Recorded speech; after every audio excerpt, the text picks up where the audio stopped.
हर हर महादेव। राम राम सभी को। आज हम आपको एक परम गुरु भक्त और परम शिव भक्त की कथा सुनाएंगे।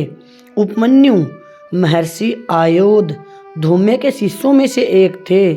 इनके गुरु धूम्य ने उपमन्यु को अपनी गाय चराने का काम दे रखा था। उपमन्यु दिन भर वन में गाय चराते और सायकाल अपने आश्रम में लौट आया करते थे। एक दिन गुरुदेव ने पूछा, बेटा उपमन्यु, तुम आजकल भोजन क्या करते हो?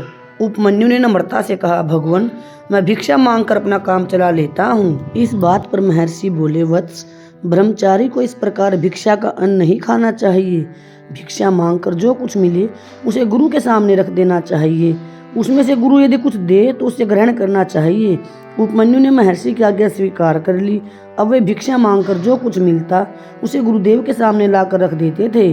गुरुदेव को तो शिष्य के श्रद्धा को दृढ़ करना था, अतः वे भिक्षा का सभी अन्न रख लेते, उसमें से कुछ भी उपमन्यु को नहीं देते। थोड़े दिनों बाद जब गुरुदेव ने पूछा, बेटा उपमन्यु, अब तुम क्या खाते हो? तब उपमन्यु ने बताया कि एक बार की भिक्षा लाकर तो मैं अपने गुरुदेव को देता हूँ और मैं दोबारा भिक्षा मांगकर वह अन्न खा लेता हूँ। इस पर महर्षि ने तो कहा, दोबारा भिक्षा मांगना तो धर्म के विरुद्ध है। इससे गृहस्थों पर अधिक भार पड़ेगा और दूसरे भिक्षा मांगने वालों को भी संकोच करना चाहिए। अब तुम दोबारा भिक्षा मांगने मत जाया करो। उपमन्यु ने कहा, जो आज्ञा। उसने दूसरी बार भिक्षा मांगना बंद कर दिया। जब कुछ दिनों बाद महर्षि ने फिर पूछा, तब उपमन्यु ने बताया कि गायों का दूध पी लेता हूँ। महर्षि बोले, यह तो ठीक नहीं है। गाय जिसकी होती है, दूध पर भी उन्हीं का अधिकार होता है। मुझसे पूछे बिना गायों का दूध तुम्हें नहीं पीना चाहिए। उपमन्यु ने दूध पीना भी छोड़ दिया। थोड़े दिन बीतने पर गुरुदेव ने पूछा, बेटा उपमन्यु, तुम दोबारा भिक्षा भी नहीं लाते और गायों का दूध भी नहीं पीते, तो क्या खाते हो? तुम्हारा शरीर उपवास करने वालों के समान दुर्बल तो नहीं हुआ? इस पर उपमन्यु ने कहा, भगवान, मैं बछड़ों के मुख से जो दूध के जाग गिरते हैं उसे पीकर अपना काम चला लेता हूँ। महर्षि बोले, बछड़े बहुत दयालु होते हैं, वे स्वयं भूखे रहकर तुम्हारे लिए अधिक फैन गिरा देते होंगे। तुम्हारी यह वृत्ति भी उचित नहीं। अब उपमन्यु उपवास करने लगे। दिन भर बिना कुछ खाए गायों को चराते हुए उन्हें वन में भटकना पड़ता था। अंत में जब भूख असह्य हो गई तो उन्होंने आग के पत्ते खा लिए। उन विषैले पत्तों को विष शरीर में फैलने से वे अंधे हो गए। अब उन्हें कुछ भी दिखाई नहीं पड़ रहा था, सिर्फ गायों की पदचाप सुनते हुए वे गायों के पीछे चलने लगे। गायों के पीछे चलते चलते सामने कुआं आया। दिखाई न देने के कारण उपमन्यु उस कुएं में गिर गए। गुरुजी उसके साथ निर्दयता के कारण ऐसा बर्ताव नहीं कर रहे थे। वह तो अपने शिष्य को पक्का करना चाहते थे।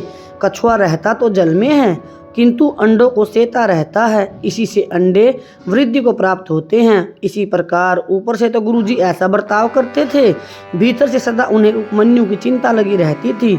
जब अंधेरा होने पर सब गाय लौट आई और उपमन्यु नहीं लौटे, तब महर्षि को चिंता हुई। वे सोचने लगे, मैंने उस भोले बालक का भोजन सब प्रकार से बंद कर दिया, कहीं वह बालक मुझसे तंग होकर भाग तो नहीं गया। यह सोचते हुए महर्षि उपमन्यु को ढूंढते हुए जंगल की तरफ चल दिए।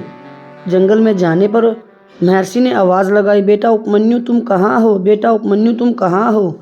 उपमन्यु को जब गुरुदेव की आवाज़ आई तो उसने कुएं से उत्तर दिया, भगवान, मैं कुएं में गिर गया हूँ। महर्षि समीप आए और सब बातें सुनकर ऋग्वेद के मंत्रों से उन्होंने अश्वनी कुमारों की स्तुति करने की आज्ञा दी। सवर के साथ श्रद्धापूर्वक जब उपमन्यु ने स्तुति की, तब देवताओं के वैद्य अश्वनी कुमार वहाँ कुएं में प्रकट हो गए। उन्होंने उपमन्यु के नेत्र अच्छे करके उसे एक पदार्थ देकर खाने को कहा, किंतु उपमन्यु ने गुरुदेव को अर्पित किए बिना वह पदार्थ खाना स्वीकार नहीं किया। अश्वनी कुमारों ने कहा, तुम संकोच मत करो, तुम्हारे गुरु ने भी अपने गुरु को अर्पित किए बिना पहले हमारा दिया पदार्थ प्रसाद मानकर खा लिया था। उपमन्यु ने कहा, वे मेरे गुरु हैं, उन्होंने कुछ भी किया हो, पर मैं उनकी आज्ञा का उल्लंघन नहीं करूँगा। इस पर अश्वनी कुमारों ने उपमन्यु से प्रसन्न होकर उनको समस्त विद्याएं बिना पढ़े आ जाने का आशीर्वाद दिया।